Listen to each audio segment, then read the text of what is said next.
Good morning, everybody, and welcome to Workplace Wellness Festival's three-part webinar series. I'm Tanya Arlington, Event Director at Workplace Wellness Festival. And today we'll be delivering part two, where we'll be exploring what some of the best workplaces are doing to keep their people well during COVID-19. The webinar will be starting shortly, followed on by a Q&A session where you'll have the opportunity to dive a bit deeper into some of the topics that the panelists will be exploring today. You'll notice on the right-hand side of your screen, there is a chat tab. And in the chat tab, there are two tabs, event and session. If you could please use the sessions tab to say hi, let us know where you're dialing in from, and you'll also be able to use that for the Q&A session after the webinar. You'll also notice that we have Katie, our event organizer, whose chat is pinned to the top of the chat section. Katie will be able to guide you with any technical difficulties you might be having, and also to guide you through the event. You'll also notice that we have some polls next to the chat tab where you can enter some of your experiences from navigating the pandemic. Please go ahead and fill them in and you'll be able to see the responses from there. A quick reminder about our main event, Workplace Wellness Festival, which is on the 18th and 19th of August. We have a really exciting lineup of speakers. We'll be delivering over 120 speakers across 6 conference tracks over 2 days. If you haven't already registered, please do so. We'll be sending out the details to you at the end of the webinar. I'm incredibly proud to introduce the panelists for today. We have Tamsin Elder as our moderator. Tamsin is the General Manager of Domestic and Workplace Health Partnerships at Bupa. Zoe Weiner, Head of Public Health and the Medical Director at Bupa. We have Chanel Neski, Psychological Health and Safety Leader at Bupa. And from the University of Sydney, Julia Cohen joins us as Director of Health, Safety and Wellness. And Megan Clark is the Head of Health, Safety and Wellness at AMP. Hello, everybody, and thank you so much for joining us today and for giving up your precious time to share some of your insights at a time where they're needed most. And we're really looking forward to hearing you explore this very important topic. Tamsin, I will hand over to you shortly. In the meantime, everybody, please sit back, make yourselves comfortable, and we hope you enjoy the webinar. Over to you, Tamsin. Great, thank you. Good morning, everyone. Thanks, Tanya, and welcome to our panel members and also to our audience out there. So, as Tanya said, I'm Tamsin. I'm really pleased to be here today. I'm very passionate about workplace wellbeing and really keen to discuss with our panel members some of the new strategies organisations are putting into place, particularly in light of COVID and the impact that's had on our workforce. So we know workplaces play such a critical role in promoting mental health and well-being. We also know that we spend, majority of the week in a working setting. So it's really important that people feel mentally healthy, safe, and valued at work. So during this session, we're really going to focus on some of those practical examples and advice to creating a supportive and productive workplace. So I'll jump in to the first question. So firstly, looks like we haven't got Julia, so I might just I'll just switch up here. So Megan, first I might start with you. Can you tell us what's been happening across AMP over the last few months? What are some of the challenges? What are some of the successes and some of the learnings that you've had? Yeah, thanks, Tamsin. AMP, as some people may or may not know, is a global business. So we were exposed to the COVID crisis right back in January when our Asian teams went into working from home environments. In some respects, that was a really good test case for us for moving quickly to the technology platforms that we needed, and obviously setting up people to be safe and well from home. But very quickly, as I'm sure everybody on the line had to manage, we moved 6,000 people into working from home environments. And I think if you'd asked me to do that on any normal day of the week normal, in inverted commas, I would have said you're crazy. But somehow our people really stepped up to the plate and did that really quickly and effectively. Look, some of the challenges have been moving with the technology, so getting used to this, you know, dealing with people in 2D on screens, missing those serendipitous moments of connecting. Those things we've had to support teams and individuals in enforcing those conversations to start with, so that we can create that connection that feels a little less than human sometimes. And then, you know, the more obvious things from a safety perspective around setting up your home working environment. I've always been someone who's enjoyed the opportunity to work from home from time to time, so I had my dual screens and chairs and things. But many people were working with anything from a bedsit apartment through to a house full of 6 children homeschooling. So it certainly presented all those new challenges for us. We were really quick to survey people. So we got a sense very early on what people were dealing with, and were able to put in some supports in that space. And there's been a great opportunity for our network of mental health first aid officers to really use their skills in different ways. So we've actually risen to the challenge, and I think done really well as an organisation. Great, thank you. It's really good insights there. Holly, I might jump across to you, and are you able to just share some of the work Bupa's, or some of the initiatives Bupa's been putting into place over the last few months, and particularly focusing on what has worked, what's been working well? Yeah, absolutely. Thanks, Tamsin. So in my role as head of people, we've been really focused on our employees' wellbeing. I think, like every workplace, it's been a really busy time, and if I had $1 for every time we use the word pivot, I'd be very, very wealthy. We have, the first little while, we're really focused on moving our corporate offices and our contact centres to work remotely, which was no easy feat. To your point, Megan, there was a lot of technology implications to get that to happen. We also, we had to work at pace to really deliver to that. We also, where we had a lot of success was focusing on our frontline and clinical areas, really focusing on the physical safety and mental health were really big priorities for us. In terms of things that worked well, absolutely surveying our staff and finding out how they feel and what they want was really important. We regularly do engagement surveys, and however, the transition back to work survey was the single most engaged survey we've ever done. So I think it was really in the sweet spot of what people wanted to talk about, which really kind of, and people, the data showed people took a long time to fill that survey out and give us their feedback and really let us know what they felt. And then the magic happened when we were able to utilise that to make meaningful decisions about how we brought people back to work if we did at all. So yeah, that was, I think that was really successful. Holly, I would say that's a great way of understanding where your people's sentiments are. We had the best response rate we've ever had to our engagement surveys, and over 16,000 comments for a staff of 6,000 people. So fantastic way to get.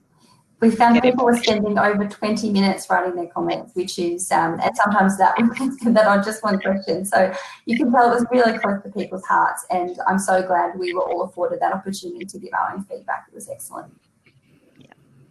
Yeah, that's fantastic. It's so interesting to hear that, one of the most highest engagements in that survey. It is obviously something that people are really, it really does impact them. So, Zoe, might come across to you now. So there's obviously a lot of information out there, and it can be quite confusing, particularly, when it comes to COVID-19. Particularly, what's the best way to respond, and what organisations should be doing? How has Bupa been basing its decisions in light of all the information that is out there? Thanks, Tamsin. I might just start by how I often start meetings nowadays working from home, saying my office companions are 2 very large dogs, so my apologies if they bark or particularly snore, because apparently that sounds like there's a lion, a chainsaw in the background. So not a lot I can do about it except explain it up front. Look, when COVID-19 started, the WHO very quickly said they were dealing with two things. One was a pandemic, and the other thing was an infodemic. You know, this is the first time we've had not only a pandemic like this in the last 100 years, but also the information at a global level that we currently have. And staying across the latest information is a real challenge for organisations. Even just at a national level, I think, particularly when you have a national company, the states change, and obviously they implement a lot of the elements that workplaces need to implement comes from state governments as well. So it is a real challenge for companies and organisations, I think, in staying across both understanding what's happening with the pandemic, because it changes every day. We've only known this virus since December the 31st. And our learning actually is increased every single day. The papers that are produced, the scientific literature is literally just exponential in its explosion. So we have a public health team at Bupa whose job it is to stay across that information. It's made up of a range of doctors and other clinicians who keep a really close eye on what's happening and ensure that that public health understanding is brought to the table to help leaders make decisions on what's next, as well as very closely working with work health and safety and corporate affairs, because there's obviously how government chooses to implement it has a big impact on the workplace as well. Yeah, that's. I mean, I think it's brilliant that Bupa has this, you know, public health team, but a lot of organisations don't have that, and I guess that's where this confusion comes from as well. Is how do you wade through all the information that's out there and ensure that you've got a source that is evidence-based and reputable. So I can understand how confusing it is. I think we're in a lucky position at Bupa that we do have that kind of public health support. Is there anything from your perspective, Megan, just thinking AMP is obviously a very different kind of industry, how you've kind of managed in terms of all the communication and updates that are out there and conflicting messages? And I think that the point you made around the states versus federal government is one that's hard to unpick.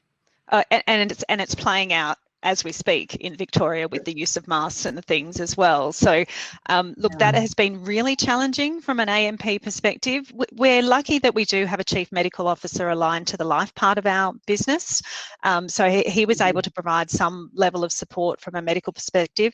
I'm also a health professional by background, so it helps to navigate some of the myths that are out there as well as the evidence base. What was really important though, and what we messaged in all our communications, is where we were sourcing our evidence from, because everyone will note that very early on in the piece there was a lot going around on social media. There were scams around what hospitals were advising around taking deep breaths and things from the virus. So it was really important right from the outset with our crisis management team that we had a risk-based safety approach to making decisions, and we took the evidence that we had at that time to make the decision that was important at that time, bearing in mind that, as Holly said, things pivoted so quickly. So what you knew to be true on any given day was not necessarily true the next day. Or hour. Or hour. And look, I think, again, testament to the general population, when we communicated that to them and said, look, we're all new in this space, and you know, silly questions like, how long do you think this is going to go for? You know, we're all acknowledging the fact that we don't know, but what's really important, and I think what really stands behind good health and wellbeing and safety strategies, is you get that evidence base and you use a risk-based approach, and at every step of the way you're minimising the exposure of your people both to the virus and to the safety and health concerns that this new way of working now exposes them to. And I think the other thing, just we made a very early decision, being a global company as well, we had an opportunity to learn from our Spanish colleagues and UK colleagues to follow government advice, because they actually had access to the latest evidence, and they did have panels of experts, and they were clearly listening to the public health advice. So that was another key decision very early on that I think helped us. Yeah. And look, I think it's interesting that safety literacy has improved so like exponentially in the business, that people are actually thinking about how do I minimize the risk, and that is really important in making quick decisions, in making decisions that reduce the risk of harm to people. So again, kudos to the population of health professionals and work health and safety people who are guiding that methodology. Yeah, absolutely agree. And I think flowing on from that, I'm keen to understand, maybe Megan, with you first again, how do you then handle the communication with your employees across your organisation? So how do you, what's been your kind of approach to that? So our group executive for people managed the majority of the communications, and we set up early that she would be making all the significant announcements so that people knew when a message came from that individual, that it was of importance and related to the COVID piece. We've got, like most organisations now, multiple platforms. So it went via email. We had a social media channel. We set up our internal intranet with a specific COVID page, which then evolved into AMP working from home and the office. And we've kept up some social media stuff. So again, the connection element is really important. So things like creating chats around, you know, show us your office executive, and there were pictures of people's 2 dogs who were sitting next to them and who their co-workers were in terms of their kids' homeschooling and the like. So it really normalised things. It brought about an authenticity that we really are all in this together, and just enabled people to, I think, feel a little bit more settled in those early days, particularly where you were trying to continue your BAU and trying to deal with everything else that had completely rocked people's worlds in terms of how they were going to continue to function. Yeah, I think that point around there just seems to be a lot more of that authenticity and the humanness of all of us. Where when people are working from home and you've got, you know, kids running around in the background and dogs barking, and I think that's one of the benefits. It's just kind of it makes us all feel real and human, which has been lovely, and just to see a little bit of an insight into people's lives. Yeah. So Holly and Chanel, probably get you to jump in here. What I'm interested in hearing is how some of the strategies that have been put in place across Bupa, how they've translated, I guess, in terms of what our people are feeling and what they're saying. Sure, happy to jump in on that one. Through the transition survey that we mentioned earlier, we found that about 50% of our staff told us that they were not yet comfortable returning to premises. That survey was done prior to the updated situation in Victoria as well. But even at that point, when we thought we were looking like we're coming back to the office, people were saying that they weren't yet comfortable. There were some reasons for that were around things like catching public transport, and so some of it wasn't about work per se, it was about getting to work.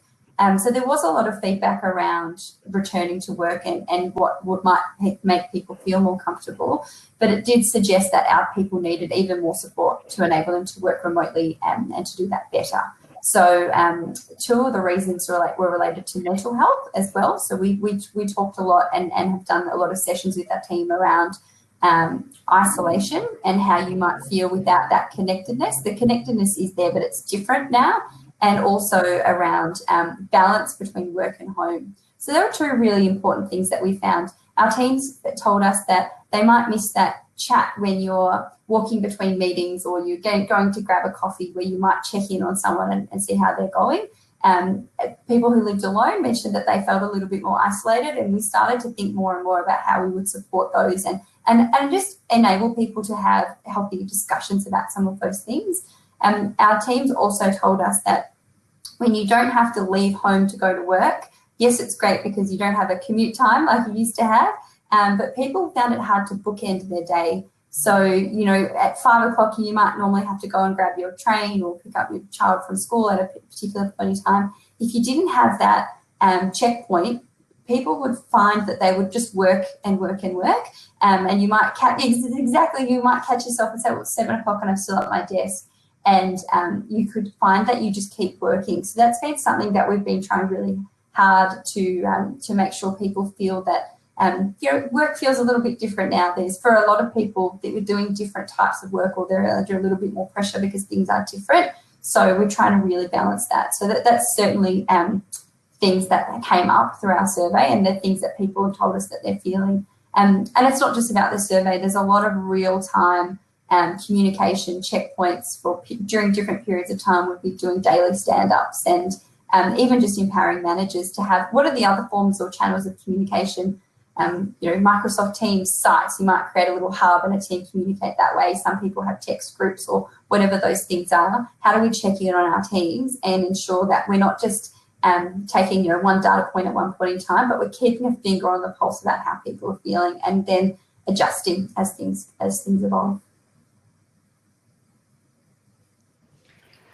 That's great. Thank you. I love that kind of ongoing engagement than just one point in time, but pulse checking continuously and regularly. I think that's really important. And I certainly kind of, the idea of your work day just kind of blends. You start at whatever time it just keeps going. It's hard to put those kind of parameters. You don't leave the house, so it doesn't feel like you're kind of necessarily kind of finishing your day. Someone said there's no weekends anymore. It's just day and night. That's right. That's what it feels like. And Holly, I would add to that too, that we had staff saying how overwhelming some of the level of communication was. So now that we had all these platforms to play on, you were getting pinged on Skype, you were getting a message on Messenger, someone was sending you a text. Who remembers what a mobile phone is? Someone was calling you. And so trying to help people, or teams in particular, establish their mechanism for communication so that it actually gave them a break. Similarly, in returning to the office, I've been back into the office a couple of times. That constant of being in front of a screen, you don't realise what it's doing to you until you see someone in 3D and realise, one, you can't mute yourself, and two, just that lack of communication, that lack of connection that a screen has, and there still is a need to actually evolve how the office of the future looks as well, and how do you create that human. I would absolutely agree with that. And to build on that, like I said, there is a different form of connectedness. There is a certain human element to, you're in someone's home, you've got dogs barking in the background or kids running in, and there's something that's very relatable and personal about that. Some relationships, working relationships, have probably been propelled, a couple of years down the track, that if they had organically built that relationship at work, they would have never talked about those things. I've been in meetings and someone's got a guitar behind them, and then you start talking about music, and all of a sudden you've built you've got some kind of touch points that you wouldn't have had. So there's definitely a nice little upside, but there is a difference too. If you are kind of in meeting from meeting to meeting, you might not have that moment afterwards where you sort of get a thumbs up. How did I go in that meeting? Was that good? There's that little bit of interpersonal connectedness that has changed. So there's some good, but there's definitely some difference in there. Yeah.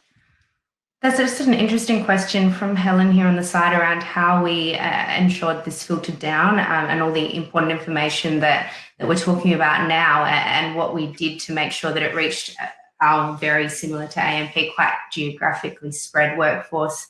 And yeah, it's definitely a challenge. It's something that we battle all the time. But similar to what Megan was saying, anything that was really crucial, especially around the health and safety of our people, were communicated through either our CEO or our Chief People Officer. What we also did is we made sure that we had cascaded communication through our business partnering teams, our head of peoples, our people partners, and they're all aligned with a particular business unit to make sure that they engage their leaders. And we also have a number of different leadership communications, which we ensured that the same message was across multiple different channels of communication. We work quite closely as well with the public health team to make sure that we were giving really factual education related communication rather than add to the hype of the media. And we also really tried to engage people through tackling the difficult topics like feeling lonely and being isolated, and mental health crises and suicide and family violence. All of those things we really made sure that we tackled head on in a really constructive way.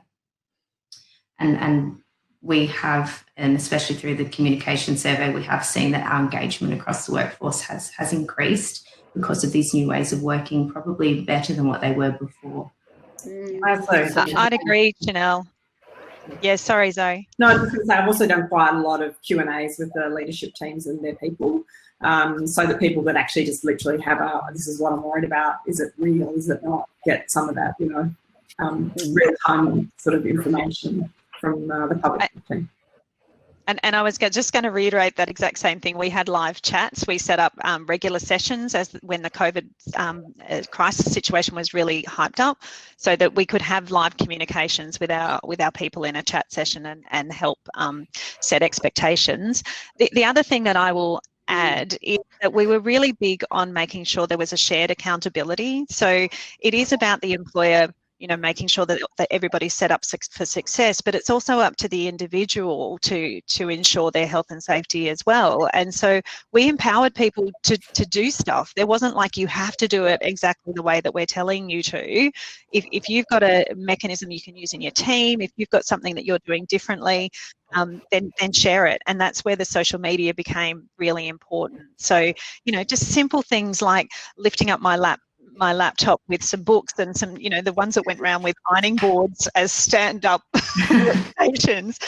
Those things actually made people feel like it was okay to take some initiative and take accountability as well. So it's not just that cascading stuff, it's actually how do you empower people from the ground up to make good health and safety decisions. Yeah, that's great. I think that chat kind of function where it's not formal and it can be very quick and fluid. I think that's always a good way. And we're using Teams a lot now at Bupa, and that chat function within that with my team is probably, it's great because you don't need to formulate a big long email. It's a very quick, short and sharp, and you can just have a bit of fun on there as well, which is good for engagement. I think the other. So sorry, Tamsin. I was just going to say one thing was that we did really early on. I don't know if people have seen the executive director of the WHO, Michael Ryan. Early on, there was a clip going around where he just said, if you to beat a pandemic, you have to do speed over perfection. And so we very much took that approach about this is not about getting things right or wrong. This is about everybody's heading in the same direction with the same plan. If things go wrong, that's okay. We just, to Holly's point, pivot. But it's not about recrimination or doing the right or wrong thing. It's just about we have to act at speed because it's the only option in this situation because the risk was so high. And so that's a great point around speed. So flexible working is, it's been around for a while and it's been growing in terms of popularity. And now we've been kind of put in a situation where that's really come to the fore. What does flexible work mean to you and your people now? Maybe Megan will get your input on that one first. It's a hot topic at the moment, Tamsin. Look, again, in that survey that we had, 91% of our people responded that they would like to continue some type of flexible work into the future. And so we are working through how do we make that happen. We've always had a policy that all roles are flex, and that was pre-COVID as well, and that was obviously driven by the individual's needs and their safety at home as well as the business requirements. But now I think everybody, including leaders who might have been somewhat adverse to working from remote environments, have now been able to demonstrate that we can make this work in longer term. I did see in the chat there that someone raised a question around what do we think that means from a health and safety legislation and policy perspective, and I think that is definitely an ongoing conversation. There were some early and somewhat distressing media reports of domestic violence and safety in the home, and I think that's front of mind for lots of organisations about how do we help to control an environment that's sort of out of our control.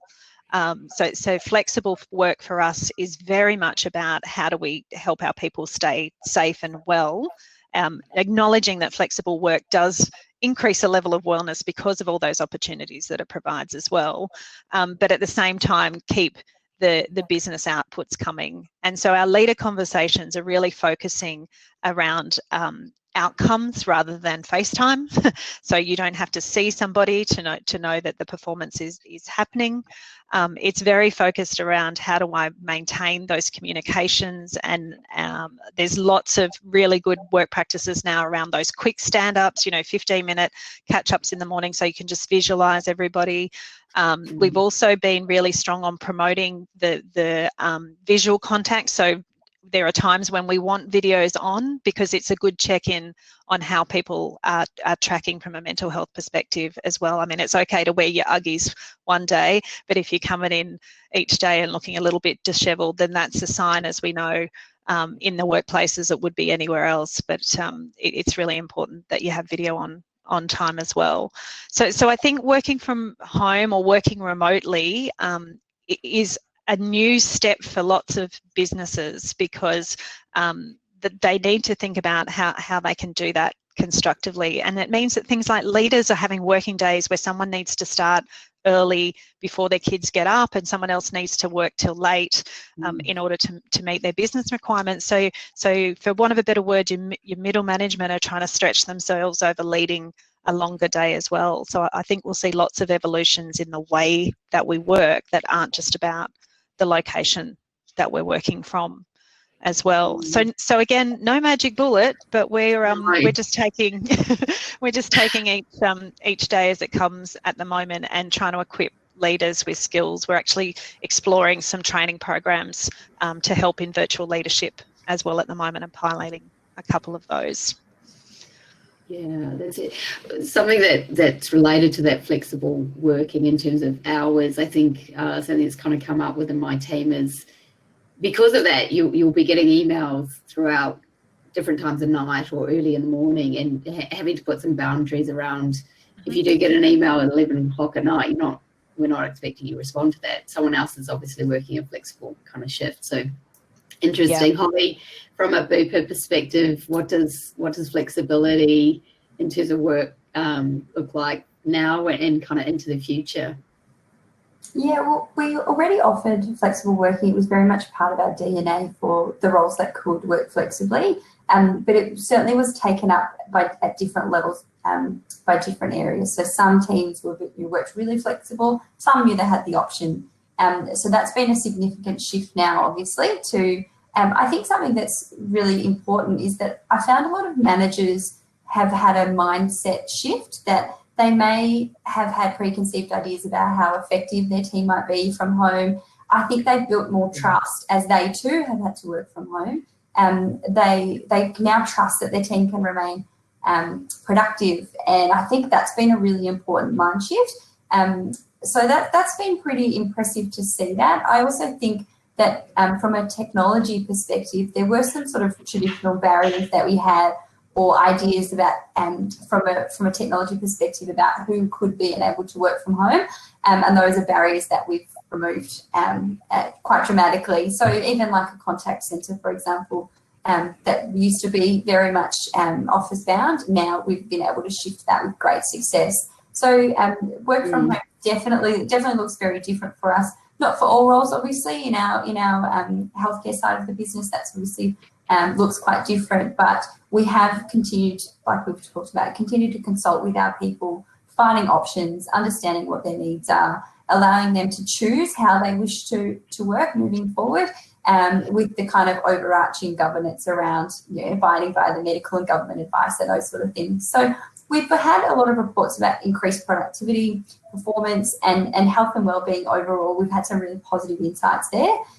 which we would like to continue with. And we're using a framework that we're looking at from like now, next, and beyond to sort of be able to continue to look to the future. We've got very urgent priorities that we will continue to focus on in our kind of current state, but we're continuing to look at what comes next and to get ahead of the curve around what we want that to be. So we'd like to very much continue the momentum. We see some real positives to the remote working scenario that we've got. So we'd like to leverage the good and definitely keep that alive. Brilliant. That's great. Thank you, Zoe. I'm interested to hear how, from your perspective, the delivery of health and wellbeing support has really changed over the last few months, and I guess we're all heading into the future. The future's a bit of a challenge, isn't it? Because it's a bit of crystal ball gazing, I guess. I think, in terms of, do you mean in the workplace specifically or generally? Yeah, I think more so to do with kind of workplace wellbeing. Yeah. I mean, I'll defer to colleagues who have great expertise in terms of workplace wellbeing specifically, but I think the things that we were looking at, certainly getting a lot early on, the sense of anxiety that was around, and that anxiety was, I think, in part driven early on by a lack of information and this sense of changing all the time. And so part of that was around reassuring people, not reassuring, but helping people understand at some level that changing was because we were learning more. It wasn't a chaos driven by a lack of organisation or that we weren't there for them. It was that we were having to respond as we learned more. I think also is a really interesting thing. So we saw that coming from a fair way off, and were able to be preemptive around getting ready to be able to support our people in the workplace around that. And obviously that's particularly pertinent in Victoria at the moment. And then the other thing was being available with information for people. So when we got the sense of anxiety was that there's just an absence of where do I go for accurate information. So being able to provide people with that information, we would have, various executives do videos to provide information, technical information too. That Q&A sort of thing was really helpful for people, I think, and for our customers as well. So not just our people, but they are obviously experiencing the same uncertainties. And then obviously we have provisioning businesses that are customer facing and resident facing for our aged care, and they face a different set of challenges. So keeping them safe in the workplace is really important as well, and ensuring that they understand what that means and how we make sure they have the right supplies of personal protective equipment, and a sense that we are on top of that and providing that to them has been really important as well. Yeah, great. Thanks, Zoe. There's just a comment here, well, a couple of comments. I might just, Clinton was kind of saying that initial anxiety, I think, was very much related to what's going to happen with COVID, and what does it mean? And then I think now as it continues and, we're seeing kind of rates pick up again, what does that mean for the economy? And then therefore, what does that mean for my job security and financial kind of wellbeing? So I think that's an interesting point. Just another question here, Zoe, you might kind of have a view on in terms of what are some of the self-care techniques that seem to have the greatest kind of impact and uptake for employees? Is there anyone got any thoughts on that one? I'll definitely open it up to other people, but the one that I've heard reflected back to me regularly is making sure you get outside and walk. It's so easy to book your diary up and sit in front of the screen and work, but making sure you make dedicated time to get outside and exercise and the dog, or and staying in touch with people even when it's has to be physically distanced. Don't be socially distanced. Yeah, we focused a little bit, Tamsin, on particularly around the anxiety stuff, because the sands were shifting under people's feet all the time, is that sort of influence and control model. So what are the things that you have control of and that you can manage, and things like getting out for a walk, having a break, doing some mindfulness from self-care was well taken up. We put some of those things in place. We had some people who were into mindfulness and were happy to do some webinars very early on, so they hosted those in virtual scenarios. We also provided a whole lot of different apps that were out there on the market, so Calm and Smiling Mind and those types of things that are really easily accessible from a self-care perspective. But then trying to consider that you don't have control of what the media are saying, and you don't have control of the way that other people are reacting to it, but what can you do in your space to feel a sense of control was really important in the messaging that we provided to people again in those early days. And I know, given that the Victorian situation is gradually creeping its way to escalating in New South Wales as well, is that we continue to remind people of all those techniques, because just when you think you've got it all together, yeah, something changes again. Yeah. That's absolutely right. So I think we're just about to wrap up. One last question. Really keen to hear, Zoe, what you've learned, I guess, from this experience during COVID, and what would you take as kind of key lessons into either a second wave or another significant health threat? Well, I think we're possibly in a second wave. Yeah, are we in a second wave? I'm saying it's the first wave, so I'm not sure either way. I mean, I think that the challenge for us is this is a new normal, and we don't know what the new normal is going to look like, and that does make people really anxious. So how do we support people in, in this constantly changing environment that we now live in? We might be doing lockdown, open up for a couple of years. We just don't know is the answer. And so being comfortable with that uncertainty is a challenge, and creating an environment for our people where they feel comfortable in that kind of uncertainty is a challenge, I think. And some of us are easier in that space and some of us are not. So, flex for those who are less comfortable. And there's some really interesting questions here on the side too about how do you provide support for people who can't work from home either because their job requires them, like in aged care, to be in the home. And, that they are challenges, but our people are actually amazing and humbling to work with in that space because they're so dedicated to the care that that's actually what matters to them. So it's our job to make sure that the place is safe for them. Yeah, absolutely. I think from a safety perspective as well, moving forward, it's going to be constantly having to review what our risks are, look at our risk registers, updating them as we get new information, predicting what's happening in the future, and just getting ahead of a lot of what we all know is likely to come, and just really making sure that as organisations we have that health and safety forefront, and we just operate that way moving forward. Yeah, absolutely. It's critical. So I think I'm going to have to wrap up the main kind of webinar, main discussion. Tanya, I might get you to come back on screen and just give a bit of an update in terms of how we move into the Q&A panel questions. There's loads of questions coming through and they all look really interesting. So we better save a bit of time for that. Yes, thanks, Tamsin, and thanks to you all for joining us today. We're incredibly grateful to be able to tap into your expertise and experience, particularly that, for the fact that you're leading such large teams, you really get that broad experience supporting a wide range of different needs. So thank you very, very much. It's wonderful to see how engaging this has been and how many questions everyone has. So we'll move over to the Q&A session. We'll open it up. Just type it in, make sure you're typing it into the sessions chat, and Tamsin will go through each one and guide them to the panelists. All right.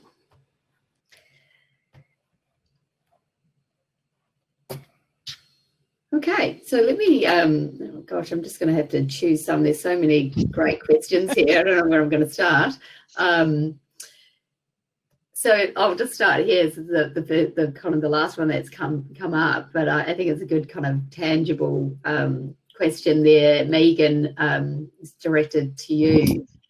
Keen to understand some of the providers you're looking at for virtual leadership training. Yeah, you've put me on the spot now because I cannot remember the name of the company that we're piloting with, but I will make sure that we do share that post. So I'm happy to share that with the audience post this environment. But essentially what we're looking at is, in some respects, the savings that we've made by not having all our floors of our facilities open from a cleaning perspective. We're actually trying to understand how we redirect that into building leadership capability. So it really has been about what do our leaders, and when I say leaders, I don't mean senior leaders, I mean our people at the coalface, what do they need in order to manage teams more effectively? So, while we thought we had, systems set up for wellbeing, we had gym facilities and the like, we're pivoting, there's that word again, we're pivoting our wellbeing stuff really to focus on healthy communities and healthy workplaces, both from the home workplace perspective and now what are our office environments there for? So is the environment in the office now not a place you come to sit down at a desk and take a desk for a day instead of the activity-based working we were doing, but it is an environment that you come in purposefully to collaborate in. So that's been a really slow transition for us, because we, back on the 25th of June, we opened our Australian offices, except Victoria, to sort of 20% attendance rates, and we've maintained sort of around 10 to 15% attendance rates, because people are still concerned about public transport and things like that, about coming into the office. So we're having to think about, what do our leaders need to lead? It was interesting that the commentary was, it was quite easy when everybody was virtual because we were all on the same level playing field. But when I've got half the team in the office and half of them outside, how do we continue to make those ways of engaging effective? So lining up the technology, lining up the work environment, lining up meeting expectations have been really important skills to bring to the fore for our leaders from maintaining that connection and wellbeing aspect. Another question here I might jump into. So I think this is quite interesting. Have you found the ROI questions that are often kind of brought to the surface, and the detailed justifications related to workplace wellbeing strategies, do you feel they've been put to the side a little bit at the moment? And is that a possible silver lining in terms of the impact COVID's had and the focus now on workplace wellbeing initiatives?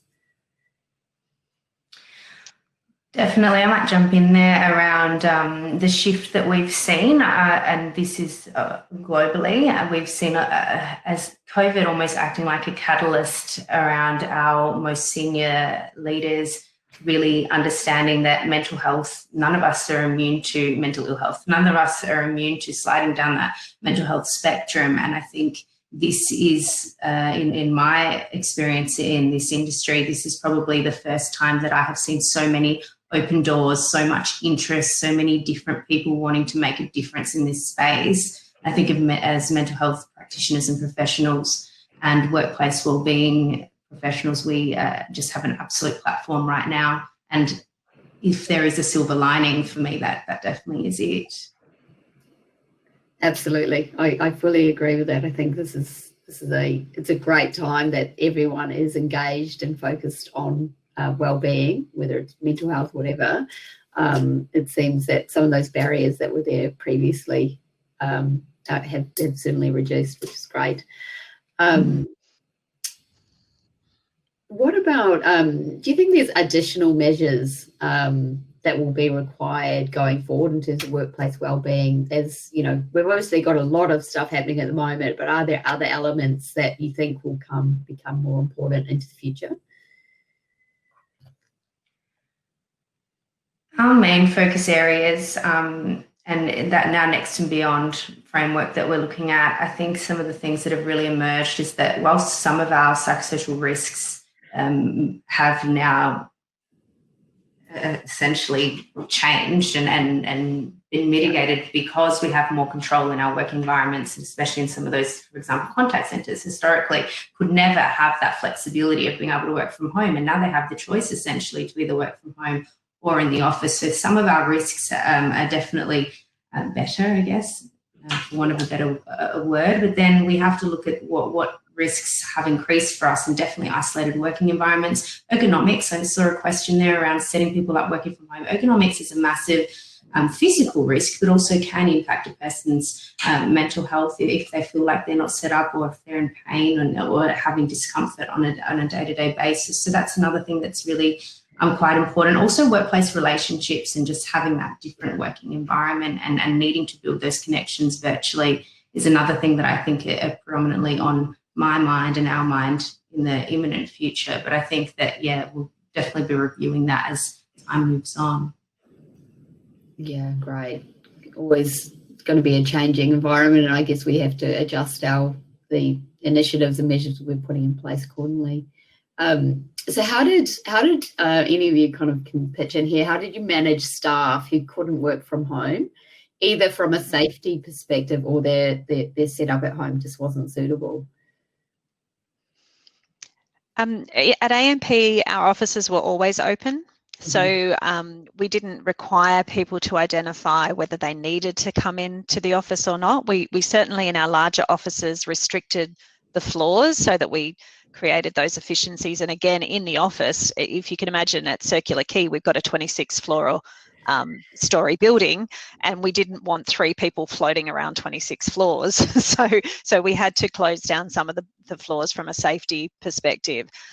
But we maintained that the office was always a safe place to work, and right from the outset ensured that we had all those standard or things that are standard now in the new way of working in terms of hand sanitizer and cleaning requirements and signage to prompt people. We gave visual cues in the office of removing items of furniture. So our meeting rooms were reduced to half capacity so that they could maintain the 1.5 metre distancing when they were in the office, and the 1 per 4 square metre rule. So there were visual elements of that as well. And I guess we just made sure that we supported people to be the safest they could be in whichever environment they were in. So we really quickly moved out furniture and monitors and all sorts of stuff into people's home in a logistic exercise like you would not believe to make sure we could make do with the best that we could. I think the challenge for that moving forward is that this does look like it's going to be a longer term arrangement, and where our flexible working policies allowed for self-assessment and essential equipment needs on a case-by-case basis, we now have a huge percentage of our workforce that we need to cater for in that way. I also think that perhaps the evolution of this is going to be that people will start to make decisions in their homework environment that also suit them. So, I mean, if you go, to the aesthetic level of, I want a purple chair and not the one that my office is supplying me, people will actually think about what they need to be safe in their homes now and how they need to set up an environment for work purposely, more so than we did before when we just maybe brought our laptop home because we were having a day at home because we had a tradesman arriving or something like that. So I think we will actually see an evolution in how people make a workplace for themselves at home and how their employer can adequately support that as well. Yeah, that's so true. I think prior to the recent months, we'd work from home 1 day a week or whatever it might be. You just kind of make it work. But I think now this is such a longer term situation that idea of really setting up an environment that works for you individually is so important. So question here around, I think this is really around how we ensure communication is filtered down through each leader and through each team and then is received by those individuals on the ground. How have you effectively done that? Maybe Holly, is a question for you at Bupa. How do we communicate through the layers and ensure, whether it's people on the front line or on the ground, they're really receiving the same message and communication throughout the organisation? Yeah, absolutely. I think it has been a challenge to something Zoe mentioned, which is there's an overload of information, some externally to work, and sometimes getting the right information. We have leaned on our experts like Zoe and the like to give us the right information, but also the right channels and making sure it lands to the right people. There's been a few different levers we've used for that. So we have someone like our CEO and our Chief People Officer. We've used them as, similar to your point, Megan, around having kind of official communication from our executive team that people know to look out for. There have been different areas have done a regular kind of weekly comms. There might be a weekly message from your relevant executive.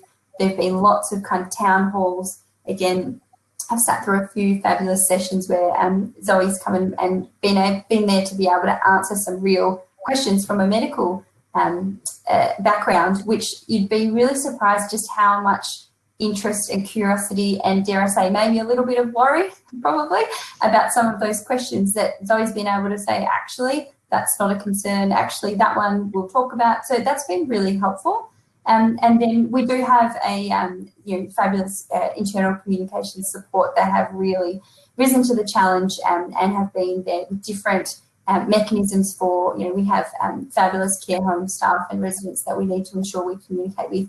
We've seen vlogs work, we've seen printed materials work, we've seen lots of different channels that work for us. And I think, there's been a real balance around not too much. We don't want to overload and overwhelm people, and you can get a bit of fatigue from communication. We need to have it really pointed, really meaningful, easy to absorb, and we really need to look at it's not a one-size-fits-all. Our remit is Australia and New Zealand, so different jurisdictions have very different needs and rules, I guess, if you like, from a government perspective. So we need to be quite specific, quite considered, and try and make it as palatable and easy to absorb as possible.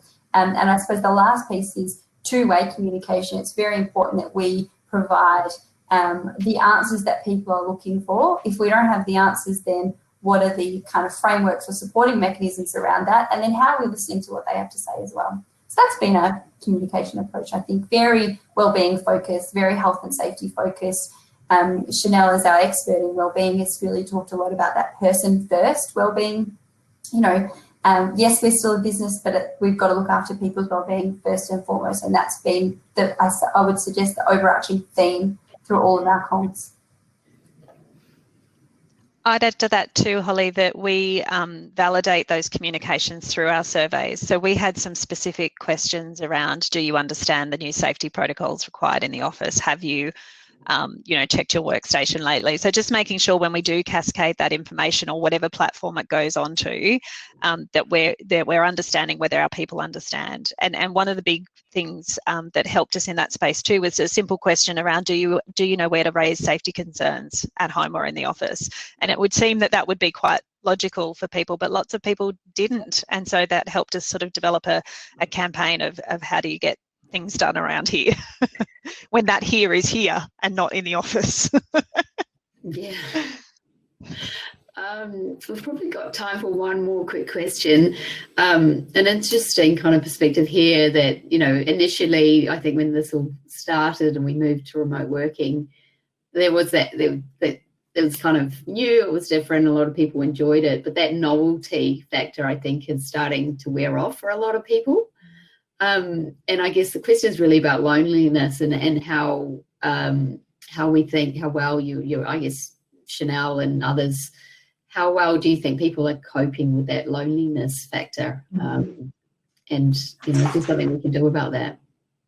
Yeah, absolutely. A major factor in what we need to be thinking about when we're talking about our people's wellbeing, especially those who are living alone. And now with Victoria almost knowing what they're up for with this second isolation piece and having to be in lockdown, that I noticed, and a number of us noticed, that it was almost worse the second time because that novelty had worn off, and now everyone's going into this 6 weeks, hopefully only 6 weeks period, and it really did, you could see everyone's ability to, and patience and coping strategies around that just drop off a bit. So that's where there was a question around earlier that we touched on around safety. Are people safer at home or are they safer at work? And that's a real balance, right? In where I am in South Australia, people may be safer at work than isolated at home. Same with Brisbane right now. But in Victoria, there's that balance of, you may be, depending on your home environment, you may actually be safer at home considering the community spread at the moment. So it really is a fine balance. And if we did notice that people, and we have done a lot of communication around this and a lot of self-awareness and leader-led, but also passive and active interventions for people to access around their own mental health. If we did know that people were struggling at home with isolation, we pointed them into the direction of their people team or our team, and we worked out ways to potentially help them either transition back into the office or a safer workplace for them so that they were supported through that. And it is something that we really and will continue to make sure that we get across the importance of that as the months go on. I think that "are you okay" conversation is more important than ever. When you actually need to make the effort to reach out and ask if someone's okay. And I saw before someone asked about the mental health first aid network. We certainly encourage people to reach out to their mental health first aid officers, but further than that, teams that have some depth to them, so maybe a couple of layers. We did things like set up random coffee catch-up conversations. So literally just ran an Excel spreadsheet and paired you with a buddy, and you had to go and find a time that it was easy for you to catch up, like relevant for you to catch up. So I might never have had a conversation with you before, but I was about to have a conversation about how things are going for you. So that was certainly a simple way and a really easy way to start to understand how people were going without feeling like you were reporting some of your personal insufficiencies to leaders. And we did things like put up little vox pop videos of our mental health first aid officers who were saying, call me, you know, like you can reach out to me in so many different ways. Just this is who I am, this is where I am. Just building on that as well, we did have, we could leverage kind of our team on the ground, and by them I mean we have people partners who partner with specific areas, our awesome first aid team, our safety team who would be out there really, and to an earlier question which I think weaves in quite well, which is giving the tools, not just running the sessions, but we do kind of, you know, we do coffee roulettes and that sort of thing to have that connection, which me and I agree is just so fantastic.